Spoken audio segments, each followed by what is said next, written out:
Have you had an opportunity, not what you said, but have you had an opportunity to talk to your lawyer and ask him questions before you reach your decision as to whether or not you will testify? I have.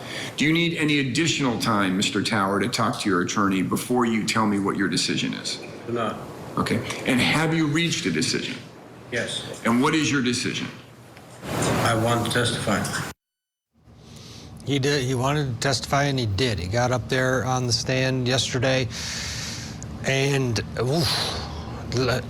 not a lot of rave reviews from the defendant's performance. And part of it may have been his body language and the way he was saying certain things. The 24-year-old witness was called by his defense team after that sidebar there. He was emotional on direct when his attorney questioned him about his movements before stabbing his adoptive parents to death. So in August of 2023, which is the incident that we're talking about, how long prior to that were you back living with the house? Because I know you had just moved back there, correct? Well, yeah, I assume that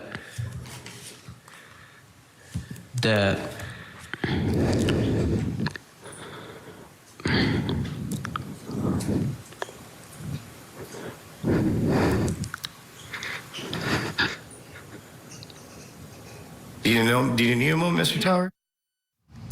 Yeah, he did. He was emotional there. What do we make of that? There's a young man breaking down on the stand. Could that be good for him? Well, let's bring in an expert, jury consultant, human behavior expert, Susan Constantine's with us on this Friday. All right, Susan, start with that. His emotion, he displayed it in opening statements when his attorney was talking, and then he got up in the stand and he had a couple of these incidents as well. How does that play?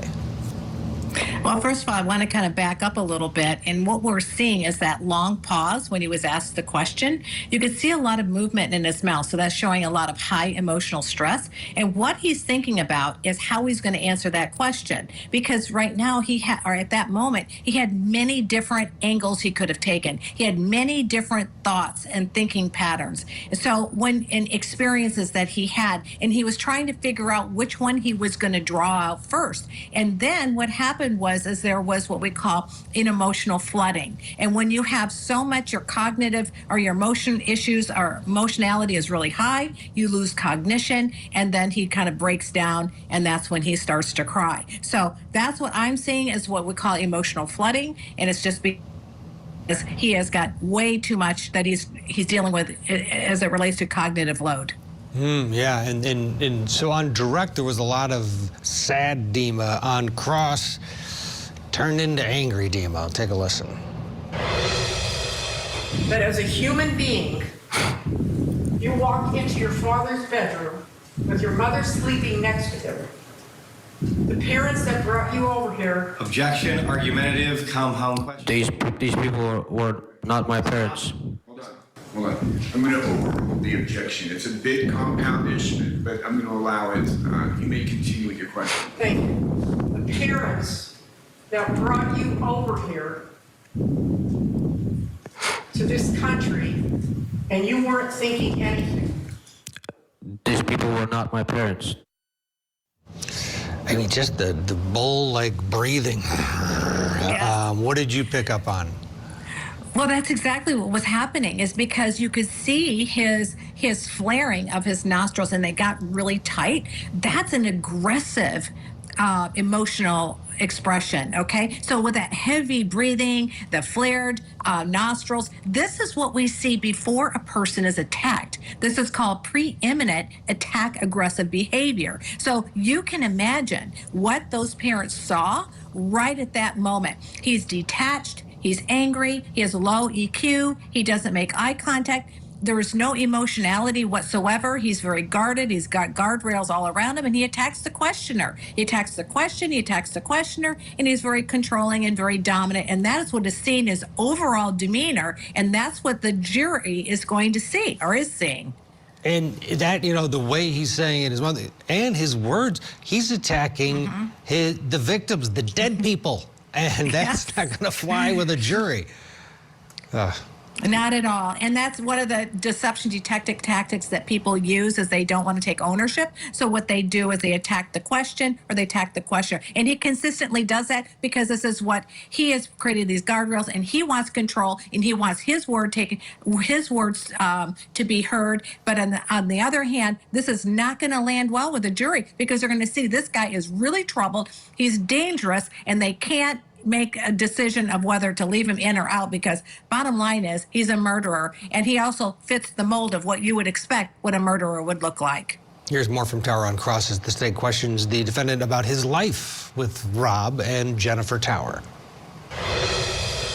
You made Jennifer and Robbie's life in their home a living hell, didn't you, Mr. Tower?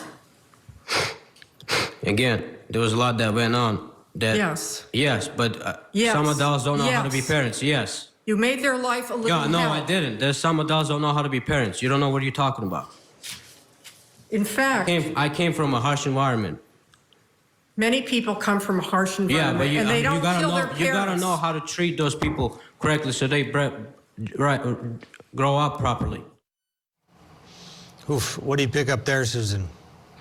Well, his tone, you can see that his tone got very angry, even more angry. You don't have to be a body language expert to be able to hear that. But what we do listen for is tone changes, and he becomes very harsh. And when he does that, he's very pointed. He's trying to say to everybody is that he was raised in this horrible environment, that they were really mean people, and you don't understand. But the point is that the jury doesn't need to really understand that. And that what they're seeing is a really angry, aggressive person who probably has dealt with a lot of trauma. But the thing is that just that trauma is living out into this new relationship with this family, and he's created havoc in there. So, but he doesn't see that because he has low EQ. He doesn't have the emotionality of what most people do. And it's probably because he's like a dead man walking.